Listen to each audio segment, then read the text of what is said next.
Bom, pessoal, vamos dar início, então. Boa noite a todos. Eu sou Lucas Krieger, psicanalista, editor da Artes e Ecos.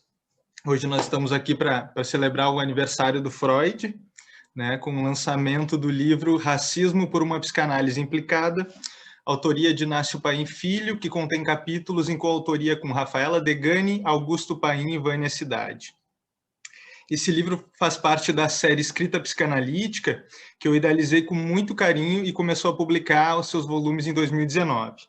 O livro do Paim é o 10º da série, que conta com um misto de 5 publicações de clássicos traduzidos do alemão, como Ferenczi, Abram, Otto Gross, Sabina Spielhen e Lou Salomé, aliado a ensaios contemporâneos de analistas de Porto Alegre de instituições variadas, numa proposta de fazer conversar o originário com o contemporâneo e também dar voz à pluralidade psicanalítica de Porto Alegre. Eu fico muito contente com a generosidade do Inácio em aceitar o convite para a série. Eu convidei ele no início de 2019, depois de escutar um comentário dele falando sobre a experiência dele em Cabo Verde. E como eu passei alguns anos antes, talvez 1 ou 2 em Cabo Verde, e tive uma experiência radical também, me tocou a fala dele, a gente começou a conversar, e de lá para cá o Inácio expandiu o pensamento dele sobre o tema assim, de uma maneira incrível. Então eu fico muito contente assim, em ele fazer parte dessa série, né? A editora e o Inácio, né, uma combinação nossa de que R$5 da venda de todos os livros, né, são destinados a um fundo de cotas raciais da Sociedade Brasileira de Psicanálise de Porto Alegre. Acho que o Inácio pode falar bem melhor que eu sobre isso, né? É uma novidade, né? Foi uma coisa que surgiu nos últimos dias, inclusive. Em seguida, eu vou passar a palavra para o Inácio, que também vai convocando os colegas para conversar. Vai ter um espaço para as questões, que podem ser sendo colocadas no chat desde agora, quando surgir a necessidade, e depois a gente retoma. E vou apresentar, então, todos os convidados de hoje.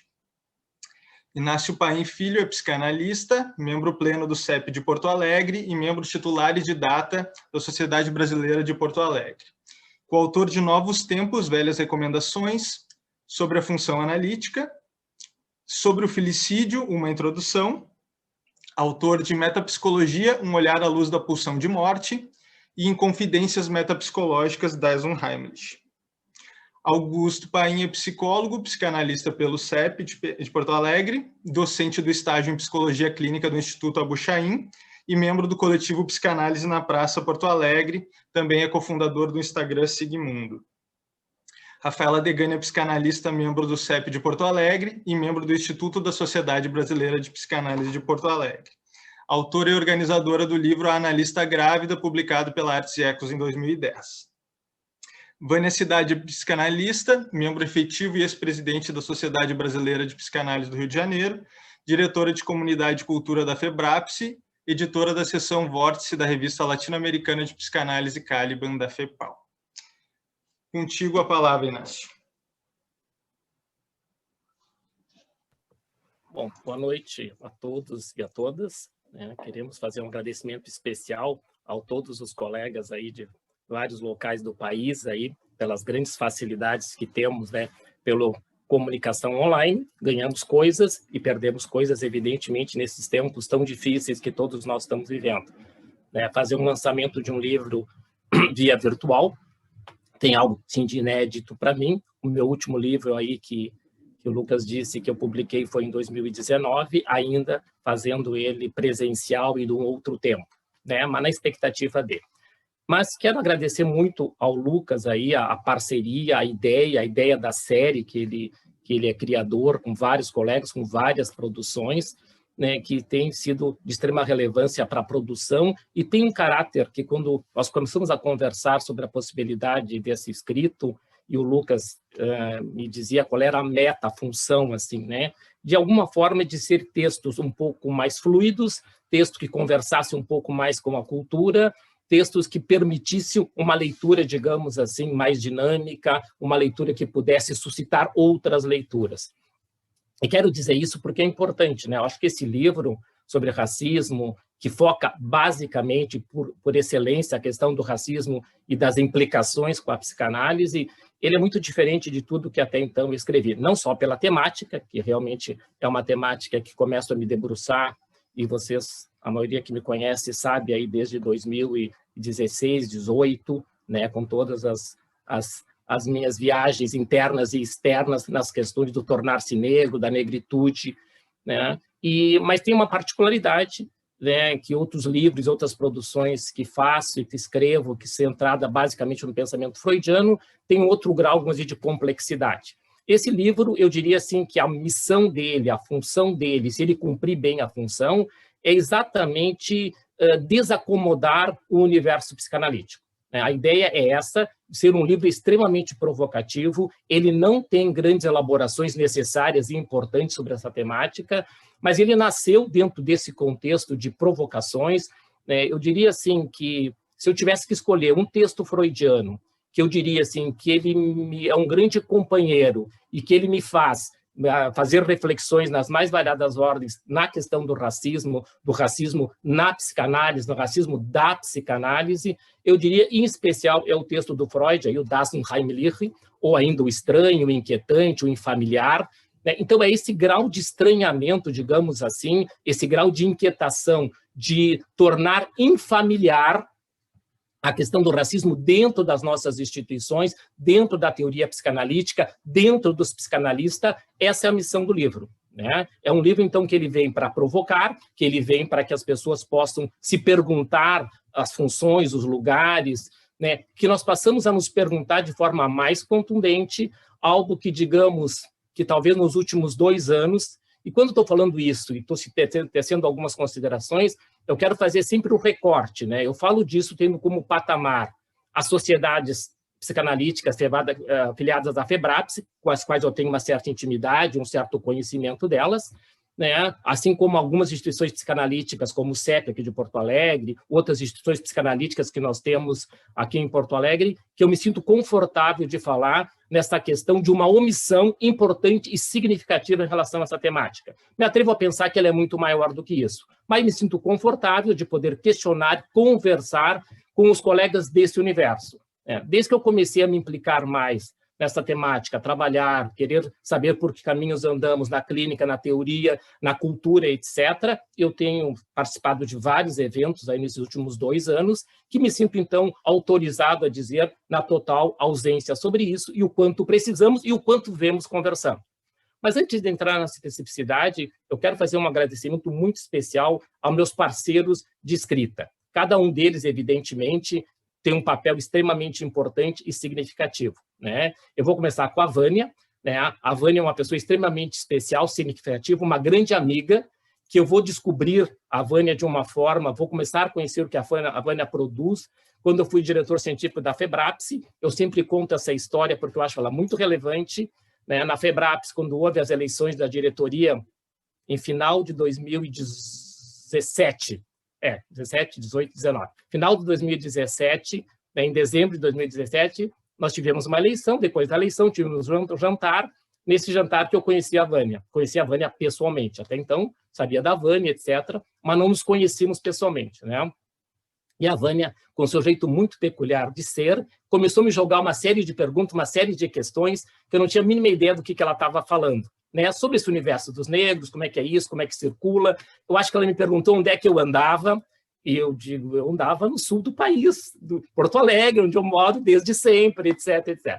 Mas de uma forma muito carinhosa, então a Vânia produziu esse primeiro grande inquietamento, essa primeira grande questão sobre essas questões de como circula, de como anda, por onde anda isso. Né? E aí tivemos alguns congressos, algumas vivências, e fomos nos descobrindo, e a Vânia foi me ensinando coisas, me possibilitando pensar coisas importantes e significativas, né? Mas acho que tem um marco importante, que quando no ano passado, eu e a Vânia tivemos o privilégio de estar numa primeira mesa, quando a Clínica Horizonte fez um evento sobre racismo aqui em Porto Alegre, a Vânia também estava, nós estávamos 2 falando sobre isso, e foi a primeira grande oportunidade de nós estarmos juntos numa atividade científica, 2 negros psicanalistas, nesse país tão pobre de psicanalistas negros. Nós tivemos a privilégio, pela primeira vez, que é uma pergunta interessante, de estarmos juntos numa mesa. Isso faz menos de um ano. Deve ter sido lá por agosto, setembro do ano passado, por aí, né? Então, foi quando a gente começou a trabalhar, e desse trabalho com a Vânia surgiu um dos textos do nosso livro, que é justamente a questão sobre essa ausência de negros nas instituições psicanalíticas, né? Essa ausência marcante, significativa, essa ausência que hoje o universo psicanalítico dessas instituições, sim, começam a se perguntar por que nós não temos uma população negra se tornando uma analista. Que racismo institucional é esse que habita o mundo psicanalítico de alguma forma desde as origens? Sempre citamos Virginia Bicudo. Sim, ela tem um papel relevante, importante, significativo.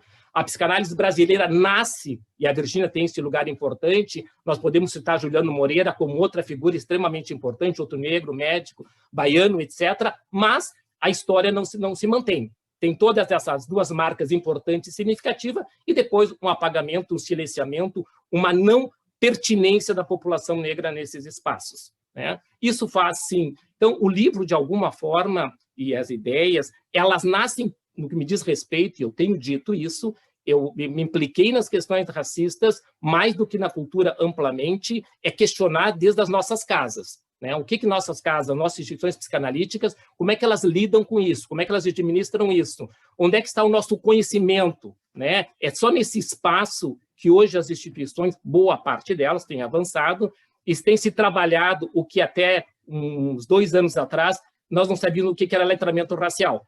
Letramento racial eu vi pela primeira vez com a Vânia lá do final de 2017, né? Eu disse, o que é esse letramento racial que a Vânia está me trazendo? Letrado no quê, né? Mas, evidentemente, é uma das marcas disso que vai ser ressignificada no tempo, no espaço, para que chegue ao tempo de hoje. E nesse tempo, evidentemente, a Vânia, com essa história longa aí que ela vai poder contar para vocês rapidamente, ela vai permitir que eu vá também trabalhando com ela várias questões, e aí sim, cada um no seu espaço e no seu tempo, nós começamos a trabalhar, que vamos chamar amplamente, né, com os vários nomes que podem ter. O nome que sempre me agrada são ações reparatórias, ou ações afirmativas, ou cotas, várias formas de falar do que eu vou usar na minha linguagem, nos meus textos eu tenho dado essa expressão, que são as ações reparativas. Ações reparativas que implicam em quê? Em criar condições políticas, econômicas e culturais, né, de estudo e de produção dentro das instituições para poder receber essa população negra, né? E aí o Lucas disse, eu quero citar a importância, né, de uma conquista que nós tivemos a semana passada na Sociedade Brasileira de Psicanálise, da qual eu faço parte, né, que nós vimos desde julho do ano passado, quando começamos a conversar essas questões numa atividade científica e se lançou o desafio do que nós iríamos fazer efetivamente. Aquela velha máxima, não basta reconhecermos o nosso racismo, temos que trabalhar efetivamente. E trabalhamos, né? Eu quero fazer um agradecimento extremamente especial à Anne Rodrigues, a Anne, que é a nossa presidente, que encampou esse projeto de forma importante e significativa. Montamos uma comissão para trabalhar as ações reparatórias, trabalhamos até dia 27 de abril, quando foi votado, trabalhamos arduamente, né? E quero citar os colegas que fizeram parte dessa comissão, porque são extremamente importantes, porque eles viabilizaram esse projeto, um projeto estruturado, estudado, fundamentado, para que chegasse, além de aprovar bolsas formação, amplamente falando para vocês, em todos os aspectos que implica, não só financeiros, mas financeiros também, temos o compromisso de viabilizar formas de que supervisões e análise, todo o investimento necessário, seja de alguma forma subsidiado pela sociedade, como um todo, né? Então, nisso se criou um fundo, que é um fundo Bolsa Formação para o nosso Instituto para Negros e Negras e População Indígena, né? Então, esse fundo foi criado, ele vai ser, evidentemente, regulamentado agora no decorrer das próximas semanas. E nessa parceria com o Lucas é que nós decidimos que R$5 de cada livro vai para esse fundo. Evidentemente, é uma marca simbólica, né? Requer muito mais trabalho do que isso, mas é o desejo de dar o start para efetivar o fundo como uma existência real, não só uma existência virtual. Bom, eu já falei várias coisas, eu vou voltar num outro tempo. Agora eu queria passar para a Vânia Cidade, né, a Vânia, o Lucas já nos apresentou, a Vânia vai falar um pouco das experiências dela, do que ela pensa sobre todas essas questões, e também nós vamos ter o privilégio de ter a Vânia falando conosco com essa vasta trajetória, seguramente, né, no universo psicanalítico brasileiro, a Vânia é uma das grandes figuras que trabalha essa temática com propriedade, com profundidade necessária, porque todo esse processo de transformação, todos nós sabemos que passa pela questão do estudo. Sem conhecimento, não tem transformação sustentável. Mas passo a fala para a Vânia. Bem-vinda, Vânia. Obrigada, Paim. Boa noite para os colegas aqui presentes e para as colegas e para os parceiros aqui da mesa. Bem, eu queria agradecer, antes de tudo, o convite do Paim, que me chamou numa segunda-feira, se eu não me engano, para escrever um artigo de manhã. À tarde, ele já me mandou o artigo todo rascunhado. E na terça-feira ele perguntou se eu já estava com o artigo pronto. Foi a primeira vez que eu vi alguém escrever tão rápido. Ele disse, eu vou usar uns intervalos meus aqui no consultório para escrever, e no final da tarde eu te mando alguma coisa. Bem, à noite, ele já estava perguntando se eu tinha alguma coisa escrita. E resultou nesse artigo que está no livro, então eu agradeço a ele não somente pelo convite, mas também por ter incluído o artigo no livro. Ele falou da nossa história, do nosso encontro, e foi realmente num jantar dos diretores com os diretores da FEBRAPS, e eu vi um negro, uma coisa que eu nunca tinha encontrado, exceto nas salas, quando nós apresentávamos trabalhos, e isso é uma coisa que todos os negros, se tiverem negros aqui nos assistindo nesse momento, eles vão identificar o que eu estou falando. Eu acho que todos os negros e negras, quando entram em qualquer ambiente, em ambientes intelectuais, a primeira coisa que a gente faz é olhar em volta e, em geral, a gente não encontra ninguém semelhante a nós. Ninguém oriundo do mesmo lugar que nós, eu diria assim. Então, nesse dia, nós estávamos num restaurante e eu vejo lá o Paim, que eu também já tinha ouvido falar, que eu também já conhecia de vista, então eu fui procurá-lo para falar de negritude, evidentemente, para perguntar para ele, especialmente, como era para ele viver num ambiente onde nós não nos víamos, nós não víamos a diversidade do Brasil, nós não encontrávamos as diferenças presentes na nossa sociedade brasileira em geral. E foi uma conversa, assim, foi uma conversa rápida, mas eu acho que foi marcante para nós dois, porque o Paim, eu acho que ele ficou meio acuado e eu metralhei ele de perguntas, mas eu, sem dúvida, ali, eu pensei imediatamente que eu estava encontrando um parceiro e que se não ia ser naquele dia que ia se firmar a amizade, haveriam outras possibilidades, teriam outros encontros e a gente desenvolveria essa possibilidade de parceria. E aí, como ele disse, a gente finalmente fez uma mesa juntos e eu achei assim, isso da maior potência, mas independente da mesa, só o fato do Paim ser uma pessoa negra, ocupando um cargo de diretor científico da FEBRAPS, isso não foi para mim, mas para toda a comunidade negra, quando a gente enxerga uma outra pessoa negra ascendendo num lugar de poder e de poder intelectual para todos nós, isso é uma comemoração para toda a comunidade, porque como todos nós da FEBRAPS sabemos, eu acho que hoje a grande maioria sabe, isso é incomum, especialmente na nossa comunidade de psicanalistas, isso é muito incomum. Incomum por uma história de 400 anos, incomum porque essa história se repete até hoje, incomum porque para que isso mude, é preciso que estejamos todos envolvidos com essa problemática, com essa questão. Então, quando o Paim lança o livro, a primeira coisa que eu penso é o seguinte: a gente não consegue fazer nada sozinho, a gente não consegue fazer mudanças sozinhos. E ele faz isso num espaço de tempo de 3 anos de envolvimento dele com a questão. Eu acho que foram suficientes para ele mergulhar de corpo, de alma, usando toda a capacidade dele intelectual, usando toda a capacidade dele emocional, toda a história de vida dele até então, para investir nesse projeto. E realmente eu acho que é um projeto inédito, porque é dentro de um campo que a gente vai circunscrever aqui a FEBRAPS, mas que eu acho que vai para além da FEBRAPS, de psicanalistas falando a respeito do racismo e falando sem nenhum constrangimento, sem adocicar as palavras, eu diria assim, falando com as palavras que devem realmente ser usadas nessa situação. Por que eu digo isso? Porque até para a gente falar, aliás, eu já apresentei trabalho em alguns lugares em que eu digo isso, e eu digo isso trazendo a Grada Quilomba, que ela fala que o órgão mais reprimido, desde a escravidão até os dias recentes, eu não diria atuais, nos negros foi a boca, foi o silenciamento, foi nos silenciar, foi impedir que nós falássemos.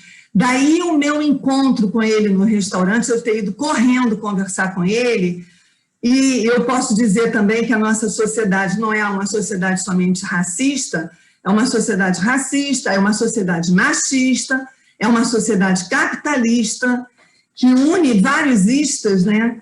E quando eu vi o Paim, imediatamente eu pensei que eu não estava mais sozinha em termos de luta.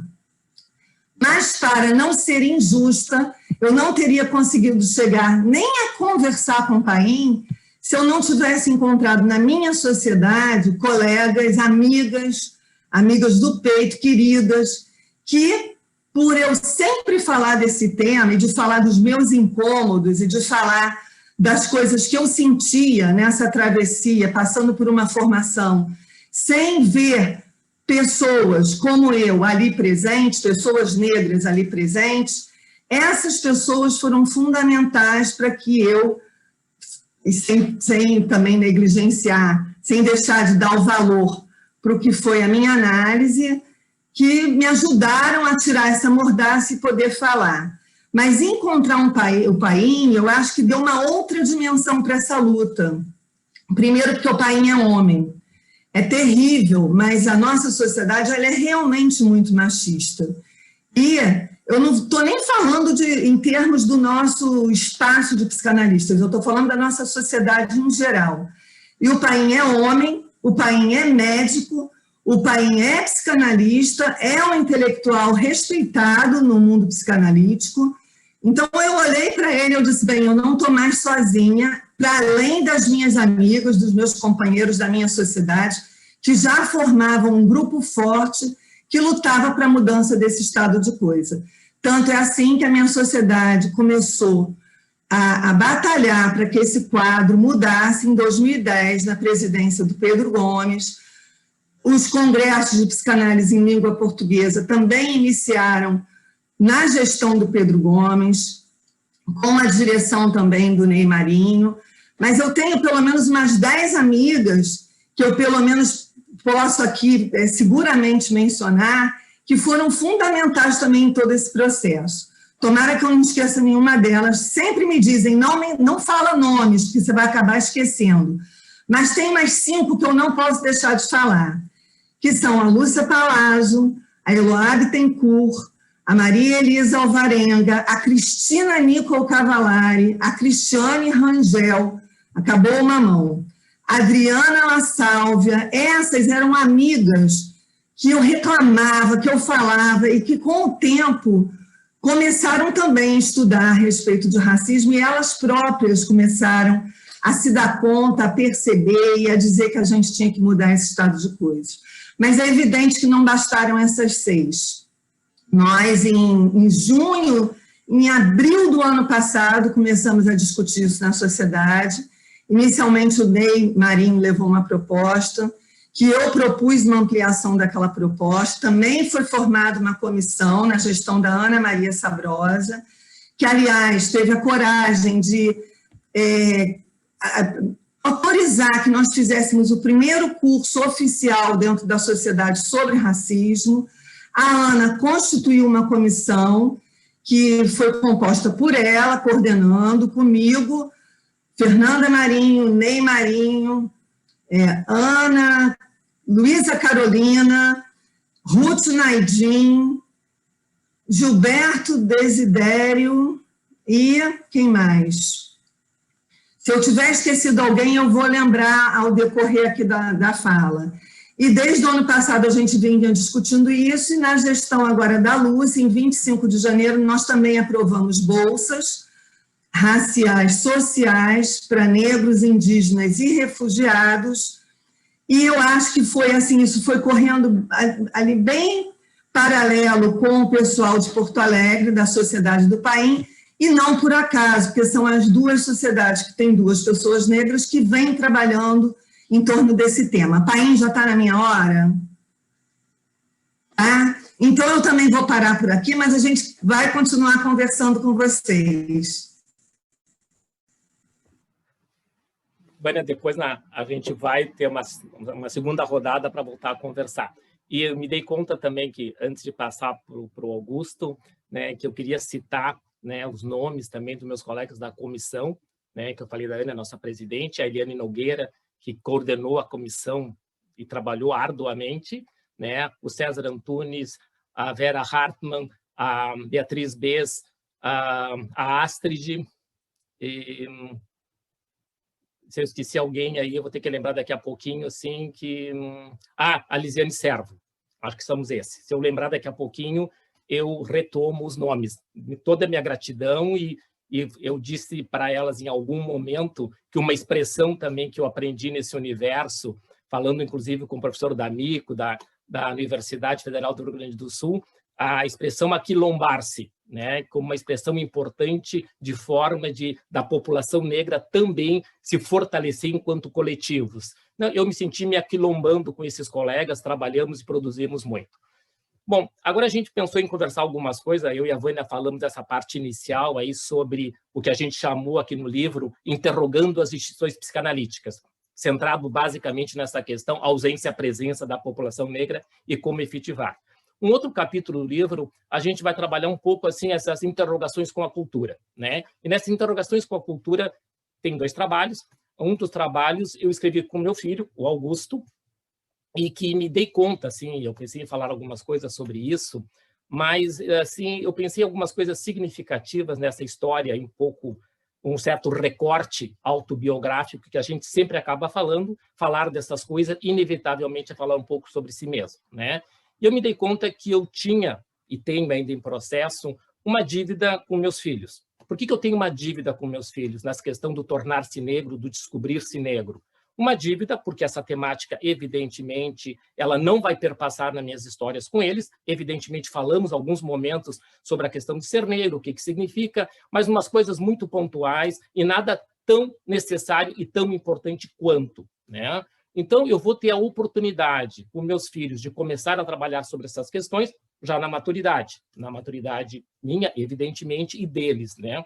E quando, então, eu pude começar a trabalhar e pude me aproximar, eu e o Augusto nos aproximarmos por essas questões, né? Evidentemente, temos uma história aí que remete às heranças de ser psicanalista, por onde andamos, etc. Mas a questão de trabalhar essa temática, ela vai nos tocar especialmente, né? Esse é o primeiro trabalho sobre a questão do ser negro, que nós escrevemos em parcerias, eu e o Augusto, temos outros trabalhos escritos sobre outros conteúdos da psicanálise, é o primeiro trabalho, mas é um trabalho que marca, de qualquer forma, essa interação, essa possibilidade de abrir essas comportas para poder falar, né? E, de alguma forma, um resgate enquanto pai de uma ausência importante, né? Importante que nós vamos encontrar na população negra a grande diferença quando isso pode ser falado, pensado desde sempre. A Vânia falava do silenciar, né? Não só o silenciar em relação à população branca, que silencia a população negra porque não quer saber do racismo, do qual elas são os protagonistas, elas são os agentes produtores da questão da raça que foi criada pelo branco. A Rafaela, que trabalha as questões da branquitude, etc., também sabe disso, mas também a importância disso circular nas famílias negras ou nas famílias interraciais, já que a minha família, junto com a Cláudia, é uma família interracial e trazemos todas essas questões, né, de uma vida toda. Então, assim, ter trabalhado com o Augusto esse capítulo foi extremamente importante, foi um resgate, importante, não só de questões que nós escrevemos sobre vidas negras importam, né, e que nós nos permitimos entrar em questões, o capítulo que nós escrevemos em especial, não ao acaso, né, vai pontuar a relação da morte de crianças, da morte dos filhos da população negra em especial. Evidentemente, nós como analista não podemos deixar isso de fora, né? Mas também queria aproveitar, antes de passar para o Augusto, né, essa temática, fazer um outro agradecimento muito especial e muito importante, né? Acho que a FEBRAPSE tem um órgão extremamente importante que tem a ver com a Vânia, com a Gabriela, com a Rafaela, e que tem a ver com a Beth Mori, como representante, que é o Observatório Psicanalítico. O Observatório Psicanalítico, eu sou muito grato a ele. A Beth Mori também me convocou desde muito cedo para conversar sobre algumas coisas, para publicar no OP, e a partir disso, de poder pensar, olhar, e aí nasce, de alguma forma, uma série que ela liderou por vários episódios sobre vidas negras importam. Então, vamos ter 2 trabalhos no nosso livro que vão versar sobre isso, trabalhos que pensam desde o vértice freudiano como se dá esse genocídio da população negra, importante, intenso, dramático, aquilo que todos nós sabemos, assim, como lidarmos com a questão de um negro, né, ser assassinado a cada 23 minutos para começar a conversar sobre essa história, né? E todos nós sabemos o quanto foi marcante, de alguma forma, né, o assassinato do George Floyd como uma marca importante lá que nos acionou o George Floyd aqui, né? E nós temos agora o que a Vânia também fez, toda uma matéria extremamente importante sobre o assassinato do Beto aqui no Carrefour, né? Da forma dramática no dia anterior da consciência negra. Bom, mas vou passar para o Augusto, que vai conversar algumas coisas sobre aí os Vidas Negras Importam. Contigo, Augusto. Pois bem, antes de tudo, muito boa noite a todos que estão aí nos assistindo, né? Eu queria abrir fazendo aí os agradecimentos, né, devidos, que eu acho que são importantes sempre, né? Primeiro ao Inácio, né, e meu pai pela escolha de ter colocado junto no livro dele esse nosso pequeno escrito para o Observatório Psicanalítico, é pequeno, mas importante, eu acho, né? Depois também acho que é o Lucas, o convite para compor a mesa aqui, o lançamento do livro da editora dele. Mas diria que até em especial a Rafaela e a Vânia, que ocupam um lugar mais parecido com o meu nesse momento, assim, né, de serem coautoras, por não se eximirem, né, não evitarem estar aqui nesse momento, né, de um livro que eu acho que é uma publicação. Desculpa te interromper, alguém comentou que o teu volume está muito baixo. Não sei se tem como te aproximar ou alguma coisa assim. Posso tentar me aproximar mais aqui, vamos ver se faz uma diferença, porque de volume está no máximo a princípio. Para mim está ok, eu acho que está indo, vai indo, não te atacando com isso. Se ficar muito complicado, a gente retoma aí a conversa técnica, né? Tá. Mas estava seguindo assim porque eu acho importante, eu acho a indicação do pai mais importante para a psicanálise do que para o próprio movimento negro em si, né? Uma vez que talvez na luta antirracista somos como psicanalistas muito mais omissos, né? Ou muito mais pouco presentes, enfim, do que muitas outras áreas, né? Penso eu. E é engraçado, né? Porque não tem como separar muito esse escrito nosso, apesar de ser um escrito que é teórico, é importante, tem uma série de referências, não tem como não separar disso que o Inácio traz da nossa história pessoal, assim, né? Todo o meu conhecimento da cultura negra é um conhecimento relativamente teórico, né? Poucas vivências, né? Assim como eu acho que não posso me localizar num lugar de quem sofreu as dores do racismo, como escuto na clínica, como já escutei muito Vânia, Inácio e outras pessoas falarem, assim. É um lugar diferente, no mínimo, né? Ao mesmo tempo, não acho que é um lugar completamente branco, né? É um lugar de miscigenação, né? Diria até que é um lugar da herança direta do nosso colonialismo e do famoso projeto de branqueamento, né? Tem uma série de questões que vão se cruzando aí, né? Mas o nosso artigo aqui, esse nosso escrito, ele se propõe de uma maneira, acho que intensa, né? Mas não dando conta de tudo, a discutir justamente o aspecto da violência, né?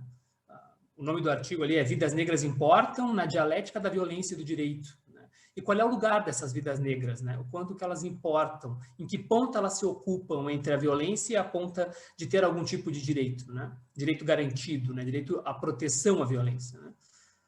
E o nosso artigo abre, então, com uma frase do Freud, né? Com uma citação do Freud do Porquê a Guerra, né? Da famosa carta do Freud ao Einstein, de 1932, onde ele diz com todas as letras, né? Que o direito é para os dominantes e restrição para os submetidos, né?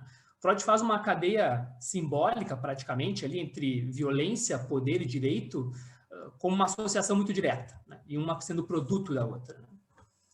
E aí a gente vai buscar, então, lá na Neuza Souza, né, no livro do Tornar-se Negro, aquele conceito dela, do ideal de eu branco, né? O ideal de cultura embranquecido, né?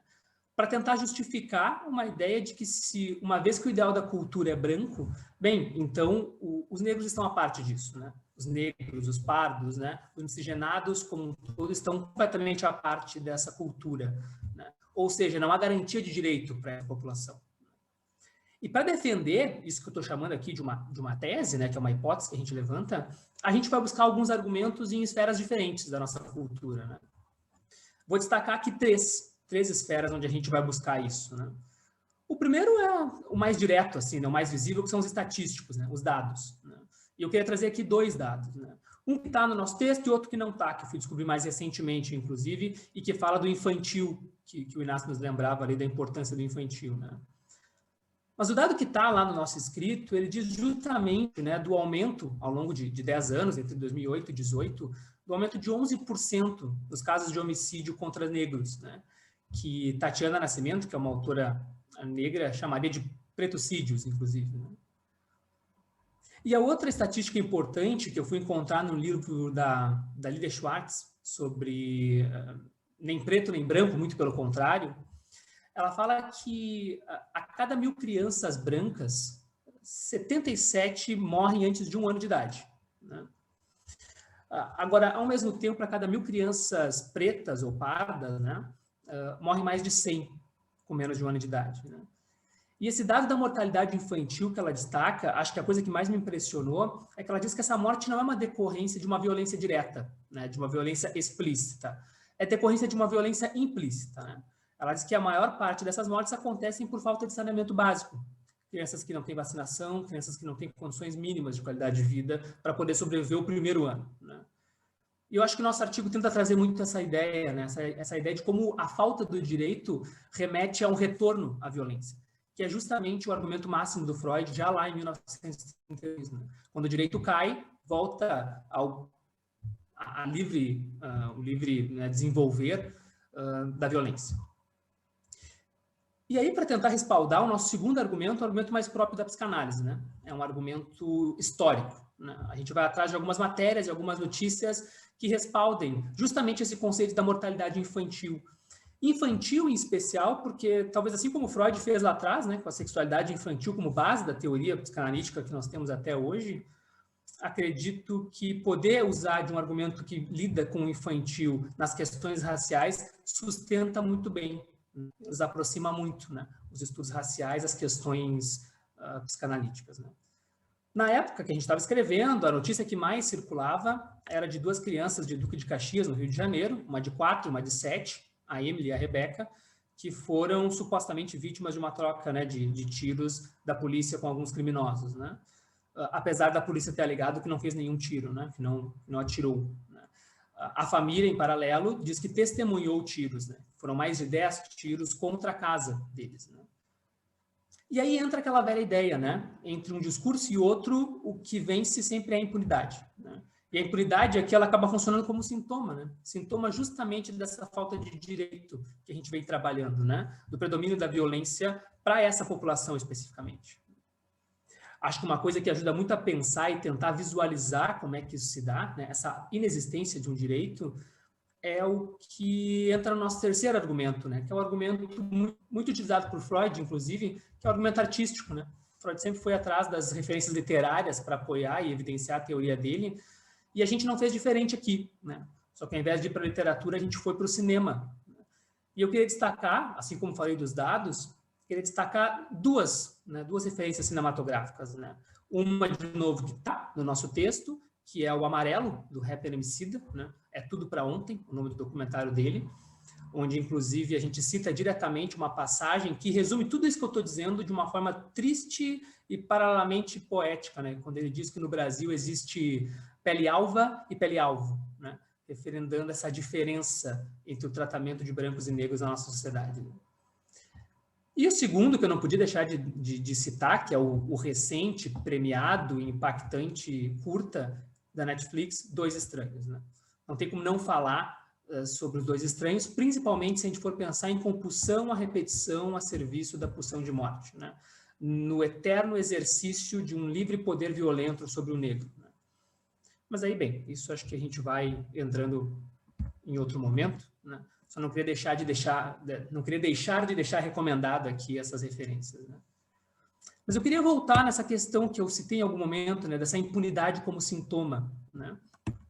E poder falar que a nossa grande articulação no texto, né, se a gente vai pegar um autor, que é o nosso principal autor da psicanálise, que é Freud, preciso aqui pegar um autor negro e citá-lo como uma fonte importante desse escrito, que é o Achille Mbembe, né, com um livro dele de 2008 sobre necropolítica, né? Nesse livro, né, onde o Mbembe vai desenvolvendo toda a sua tese sobre a política ser a política de morte, né, ele nos mostra como é que o poder, né, através de manobras e técnicas, vai conseguindo garantir a hegemonia branca, né, a supremacia branca no controle desses corpos negros, né?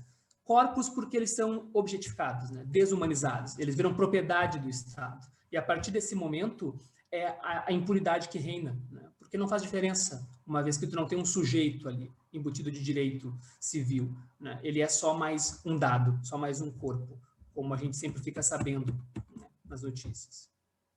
E aí o nosso texto finaliza, então, até para não me estender muito mais do que o meu tempo aqui, né, resgatando esse primeiro texto do Freud, né, quando Freud diz que existe uma esperança de que um novo Estado de Direito possa ser eleito, né? E quem sabe sem precisar passar por esse retorno à violência, né? A violência através da guerra para que se estabeleça um novo Estado de Direitos. E eu acho que é essa mensagem que eu e o pai tentamos deixar nesse texto, assim, né? Será que precisaríamos retornar e fazer uso da violência para ter uma mudança estrutural, né, na nossa sociedade, né? Não só brasileira, mas mundial, né? Eu acho que o Mbembe já falava disso, né, quando trazia a sua necropolítica e destacava fortemente essa ideia dessa máxima falaciosa, né, de que a justiça é cega e parcial, né, que, como a gente sabe, nada mais é do que um produto desse mito da democracia racial, né, que tantos autores falam e que é algo fundamental no entendimento do racismo estrutural, né. E o último comentário que eu queria fazer, antes de finalizar, é que algo que não está no nosso escrito, mas que me surgiu essa semana. Eu estava relendo Psicologia das Massas, do Freud, né? E eu nunca tinha visto num lugar, né, o Freud falar diretamente sobre preconceito racial, sobre racismo em algum nível, né? Já tinha lido alguma coisa sobre ele fazer uma comparação entre judeus e negros, mas, inclusive, se alguém dos meus colegas de mesa ou da plateia tiver uma referência mais explícita, me avisa depois, me manda, discutimos, né? O que eu vi nesse capítulo importante de Psicologia das Massas é que o Freud está lá falando sobre o famoso narcisismo das pequenas diferenças, que eu acho que ele nem nomeou assim nessa época, né, na 1921, mas ele está destacando, né, fazendo vários paralelos entre essa prontidão para o ódio que o sujeito tem com o seu próximo, né, com o seu vizinho, com aquele que muito se assemelha, né, mas que difere em pequenas coisas, né? E o Freud relaciona essa prontidão para o ódio, logicamente, com o seu recém-cunhado conceito da pulsão de morte, né? Mas o Freud diz, né, que se a gente quiser transformações e desenvolvimentos culturais duradouros e prevalentes, ligações libidinais de uma nova espécie têm que se instaurar, né, que renunciem esse ódio. E eu fiquei pensando que era justamente essa a ideia do nosso texto, né? Até quando a violência vai ser a forma de relação mais direta, mais visível e mais acessível entre brancos para com os negros, né? Acho que esse é o questionamento que deixa, no fim, então, a abertura para a parte final do livro, do Inácio, inclusive, que vai tratar muito das ações reparatórias, né? Principalmente nas nossas sociedades, né? Mas, bem, fico por aqui e só queria lembrar para vocês que esse texto ele foi escrito em família, né? Um texto entre pai e filho, e questionando justamente o tratamento da pátria-mãe gentil com seus filhos, né? Seus filhos de cor. Muito obrigado pelo espaço. Bom, vamos lá, né? São várias questões, várias emoções, como diria o poeta popular, né? De ouvir a Vânia, de ouvir o Augusto em especial, por todas as coisas que vocês possam imaginar, né? De vê-lo podendo ter as próprias ideias, porque, né, podemos nos perguntar as complexidades, né, dessas relações, para que, quando escrevamos juntos, como escrevemos já algumas coisas, e pensei na palavra que é o texto ali sobre a questão da violência e direito, né, que eu, inclusive, sugiro para quem quiser ler essa carta do Freud, a última tradução da Autêntica está melhor, está muito clara, né? Os termos violência e direito está posto ali. Em algumas traduções não é bem assim, então está uma tradução, como toda da Autêntica, mas em particular nessa temática, né? E então, o quanto isso é importante e o quanto, né, precisa a violência, o Freud vai dizer, para que haja mudanças significativas. Claro que a gente pode discutir o que é violência, etc., mas eu diria assim, violência e tensão, né? Sem um quanto de tensão, não há transformação. Essas transformações que existiram nas sociedades, tanto minha quanto da Vânia, elas não foram feitas sem tensão. Há a necessidade de tensionar. Tensionar porque há que pensar, ver se o racismo é estrutural, como disse Silvio Almeida e vários pensadores, ele está na instituição, ele está em cada um de nós, e sem essa área de violência, que é revelar isso de uma forma mais explícita possível, não tem transformação. Nós vamos cair na falácia da democracia racial, que todos nós sabemos que estamos num outro tempo. Então, essa violência que leva a tensionar e marcar todo esse processo das diferenciações, da hierarquia, do poder, etc., tem que ser revelado e não tem mudança sem embate. Então, essa violência estrutural, ela é imprescindível para qualquer transformação. Tanto que nós, negros, sabemos, ou tensionamos e tem modificações, ou não tensionamos e não tem modificações. Né? Porque essa tensão é que vai pôr em xeque os privilégios do povo branco histórico, etc. Né?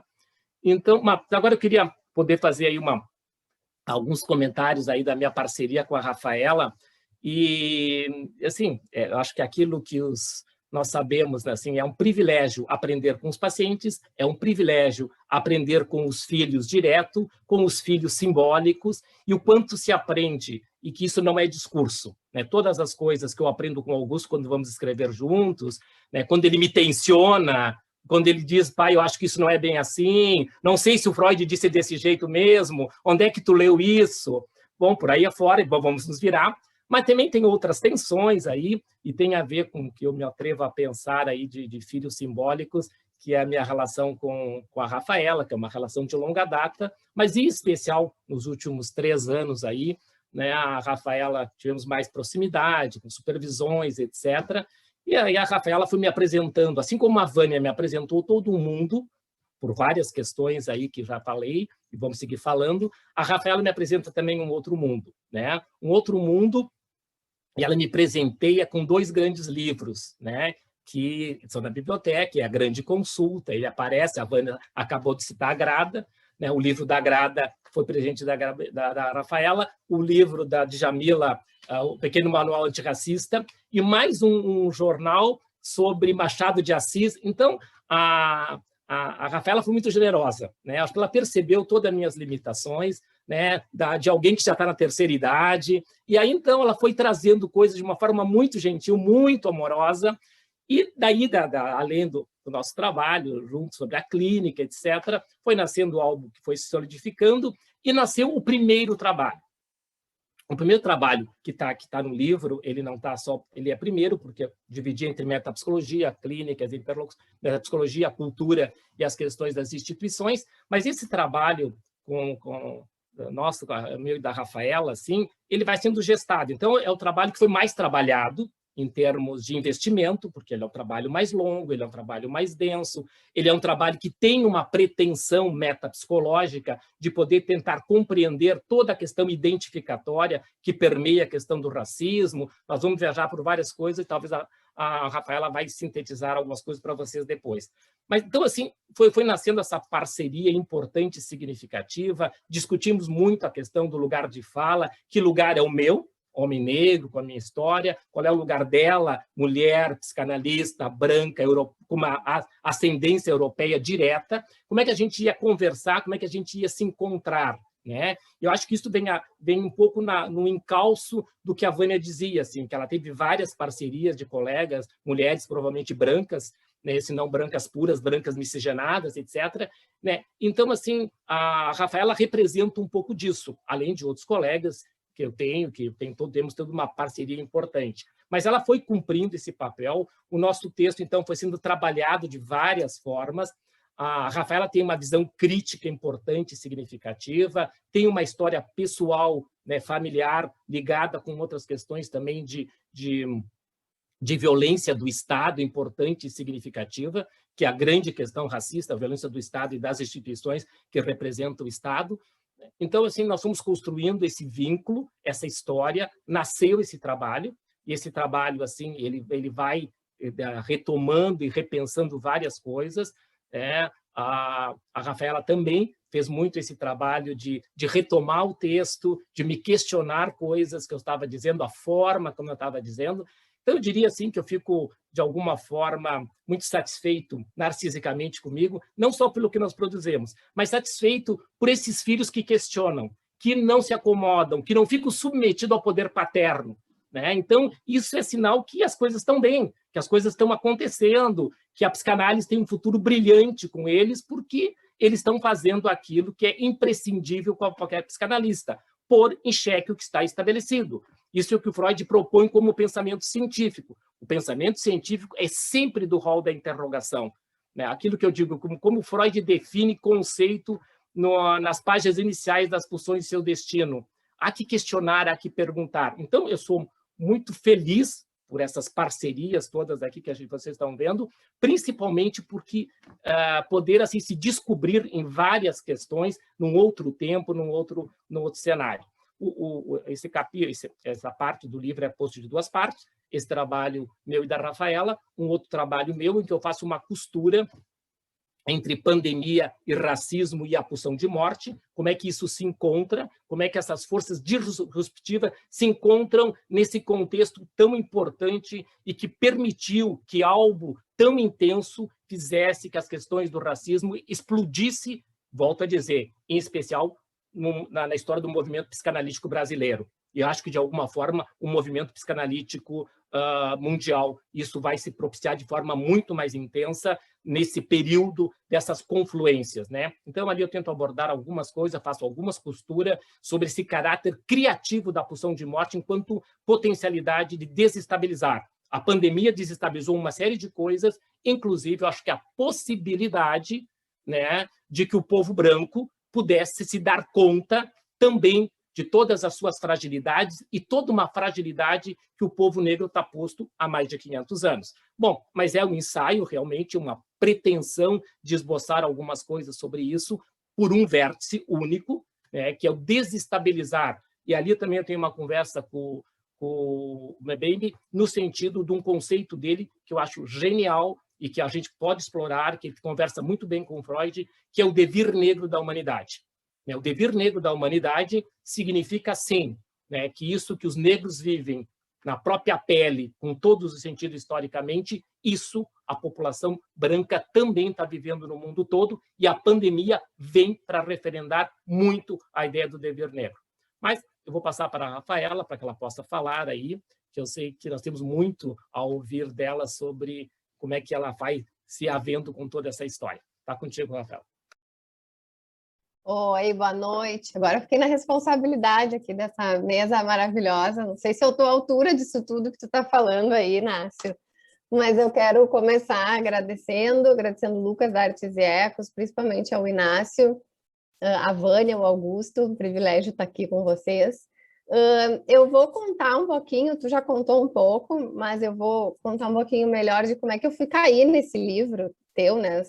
Nessa honra que eu estou, nesse orgulho que eu vou me exibir para o resto da vida, que eu escrevi esse primeiro artigo contigo, que realmente em 2018 eu estava fazendo supervisão com o Inácio, que para mim sempre foi um mestre, sempre foi o cara que eu mais aprendi metapsicologia e Freud nesses meus anos de estudo. O Inácio, além de ser um grande mestre, é um cara muito generoso, ele dá espaço para as pessoas jovens como eu, ele acredita, ele incentiva, ele confia na gente, então é maravilhoso. E eu estava fazendo supervisão com o Inácio em 2018, e 2018 foi o ano que eu fui na Flip, na Feira Literária de Paraty, e a Djamila Ribeiro estava lançando o livro dela, do Quem Tem Medo do Feminismo Negro, lá na Flip. E eu não conhecia a Djamila Ribeiro. E eu fiquei encantada com aquela mulher lindíssima, falando coisas incríveis.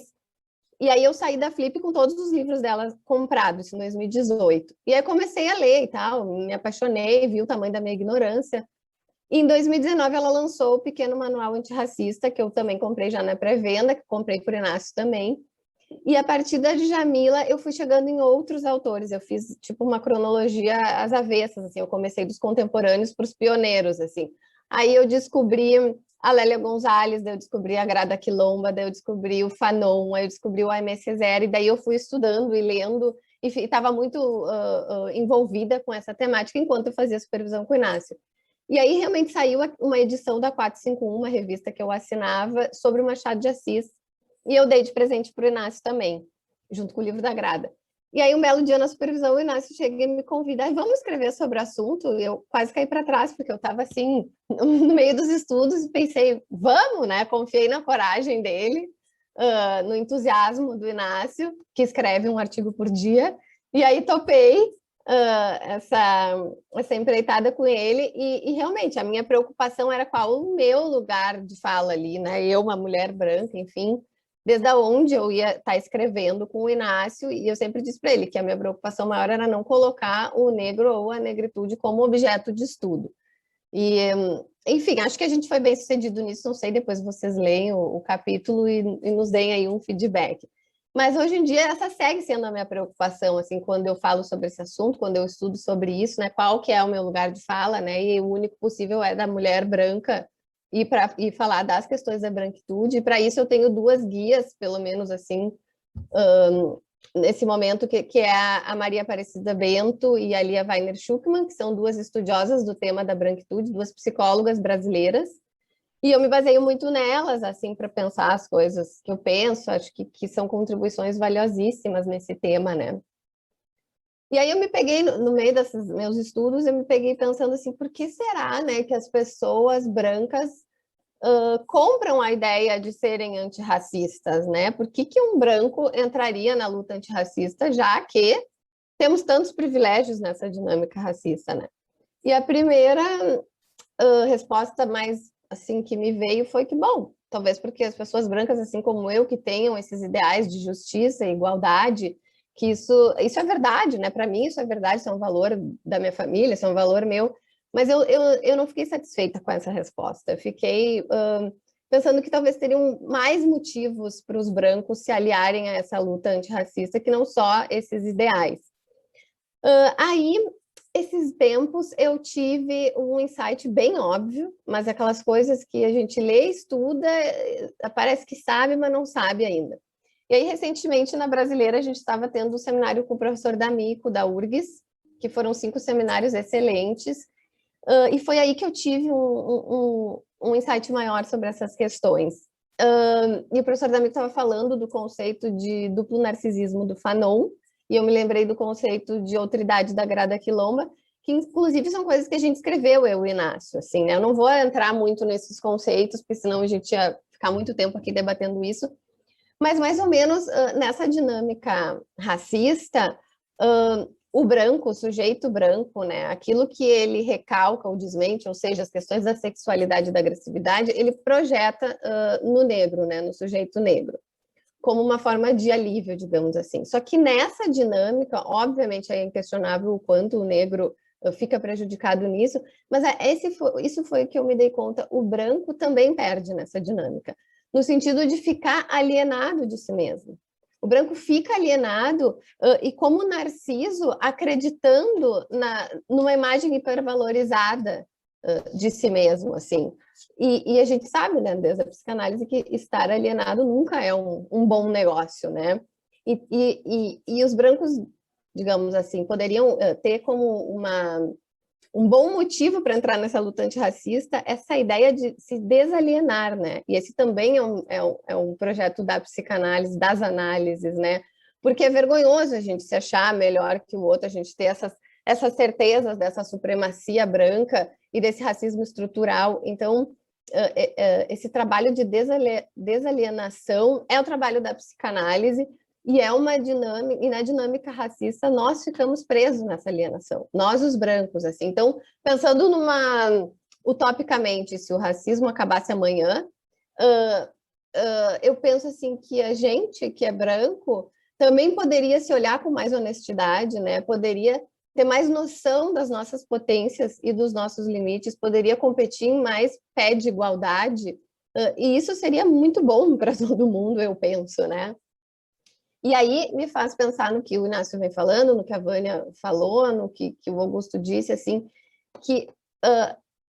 e que é uma coisa que o Fanon também fala, e que eu quis botar também no nosso capítulo, né, Inácio, que não dá só para a gente pensar na psicanálise, na ontogênese, na filogênese, mas também na sociogênese, porque se a gente quer pensar, né, no sujeito como um todo, e estamos numa sociedade racista, estruturalmente racista, o tema do racismo e da branquitude tem que estar nos nossos institutos, a gente tem que estudar isso. A branquitude, o narcisismo da branquitude tem que estar nos nossos divãs, a gente tem que analisar isso, porque senão a gente vai seguir completamente alienado, assim.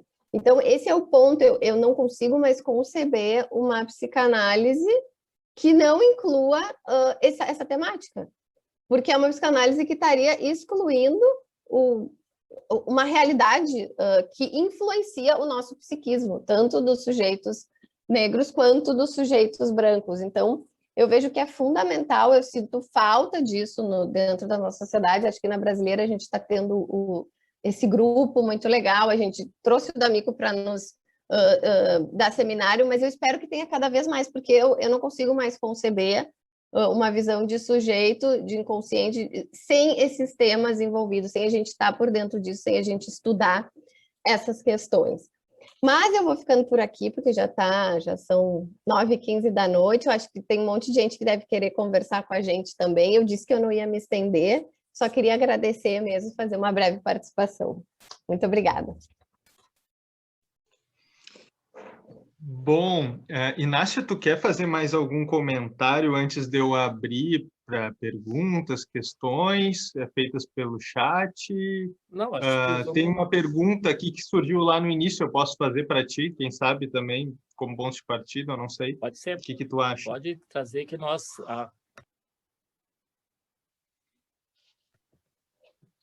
Tu te mutou. Eu tinha combinado com o Inácio, tanta gente na tela, né? Que eu vou sempre me reportando a ele e ele vai passando para os colegas, porque senão a gente vai se perder. Bom, tem uma questão da Aline Reis lá no início, que foi: vocês acham que utilizar um referencial teórico com autores negros é muito mais efetivo para falar sobre o racismo do que os já cansados autores eurocêntricos? Essa é a questão, até então, a única que tínhamos.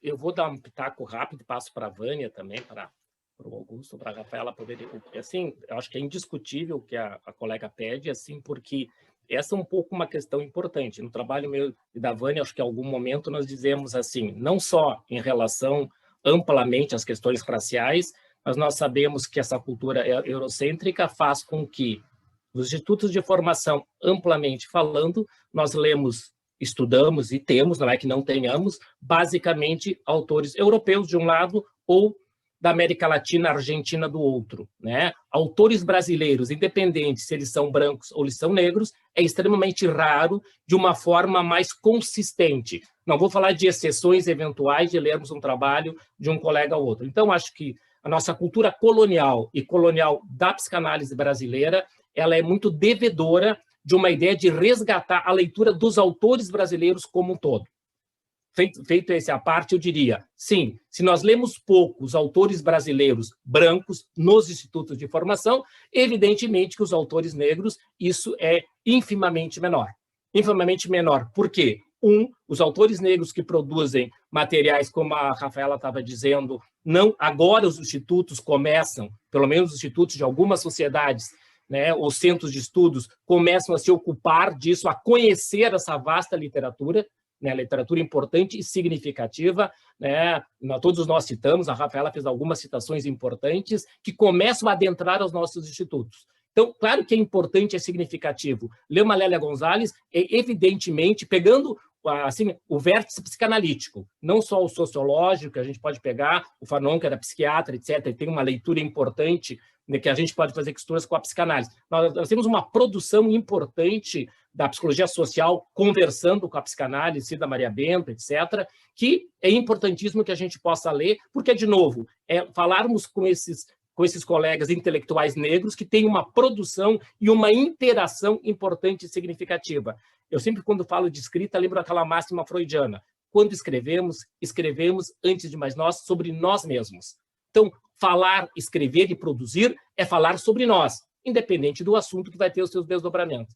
Então, eu acho que faz toda a diferença, eu acho que existe todo um trabalho que todos nós estamos fazendo, evidentemente, eu e a Vânia, por estar retomada histórica, sim, porque todas as ações afirmativas ou reparatórias passam por vários vértices. Um é a produção do conhecimento, e se produz conhecimento resgatando esses intelectuais negros. Então, a preocupação desses intelectuais negros é imprescindível para fazer uma modificação dos modelos identificatórios. Então, a importância disso, né, não só, né, para os vários vértices, mas a importância, né, não só o que os negros produzem sobre o racismo, mas o que os negros produzem, o que o Inácio escreve sobre a metapsicologia freudiana. Eu quero que as pessoas possam ler isso, como quero que possam ler o nosso livro e o que eu vou seguir produzindo sobre o racismo. Então, a importância que isso vai entrar numa discussão muito maior, que é a questão da identidade do pensamento psicanalítico brasileiro, que é muito colonial, eu volto a dizer, extremamente colonial, né? Nós temos uma dificuldade de assumir nosso lugar, que eu acho que entra no que a Rafaela estava dizendo. Esse é o preço de quem foi colonizado, foi escravo por 400 anos, seja quem escravizou e quem é escravo, dialética do senhor e do escravo, que faz com que a gente fique submetido ao mundo de modo geral. E, no caso, nós tivemos um congresso há pouco tempo da FEPAL, que é o Congresso Latino-Americano de Psicanálise, que é um congresso que tem a obrigação de ser bilíngue. Nós somos o único país que fala português, ok, bilíngue, e tivemos vários colegas que se submeteram e foram falar em espanhol, que, para mim, é uma agressão à nossa língua, à nossa história e à nossa identidade. Né? Diferença de línguas temos. Nós temos diferença com os nossos pacientes. A linguagem do inconsciente e do pré-consciente não é a mesma linguagem. Então, quando a gente se dispõe a ficar nesse lugar, nós herdamos e pagamos esse preço, quer sejamos negros, quer sejamos brancos. Né? Então, o reconhecimento intelectual dos psicanalistas brasileiros está em processo de construção. Nós seguimos ainda como um país de terceira linha quanto produção de intelectuais. Mas eu vou passar para a Vânia, para a Rafaela e para o Augusto para se posicionarem aí. Antes deles comentarem, eu só vou... Vânia, desculpa. Eu só vou dizer que o Daniel Severo fez uma questão já meio um tanto respondida, que é se o decolonialismo faz parte do processo, então. E depois eu sigo nas outras perguntas. Vai, Vânia. Eu ia falar de você mesmo, porque eu agradeci a todo mundo e não agradeci ao editor, que é branco. E isso é uma ação antirracista. E isso é uma ação decolonial, no processo de decolonização do pensamento. E a Rafaela falou que ela ficou se perguntando por que o branco não se questionava com relação a essa posição, uma vez que essa posição leva a população branca a ficar no estado de alienação. Eu não sei bem se é alienação, mas eu acho que isso tem se for alienação, tem um ganho secundário. Eu nem diria que é secundário, eu acho que é um ganho primário e que a alienação é o ganho secundário, que é justamente ficar no lugar de privilégio e poder.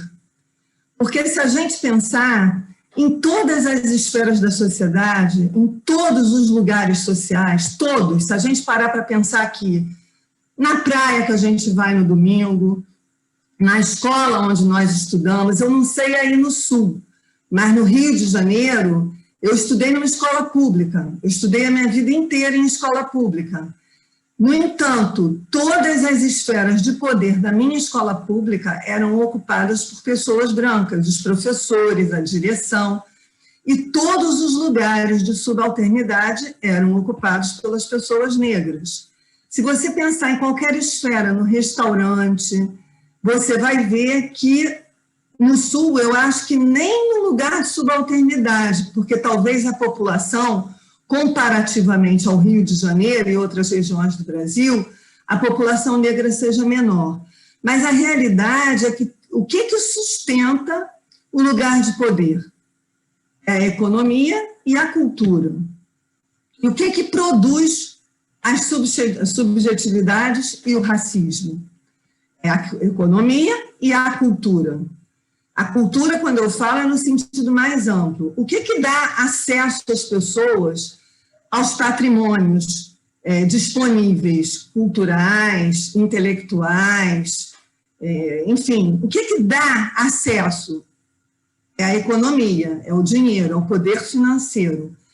Então, abrir mão desse lugar é começar a dividir, é começar a pensar que para entrarem negros nas nossas sociedades, a gente vai ter que se mover no sentido financeiro. Então, eu esqueci de agradecer o editor, eu esqueci de mencionar a Tereza Lopes, que também foi uma colega da minha sociedade, que também brigou demais por isso, e esqueci de mencionar a diretoria da FEBRAPS, que agora criou uma comissão de estudos de psicanálise e racismo, mas também de práticas antirracistas, e que, na presidência da Cíntia, todo o conselho diretor imediatamente apoiou isso. Isso implica em quê?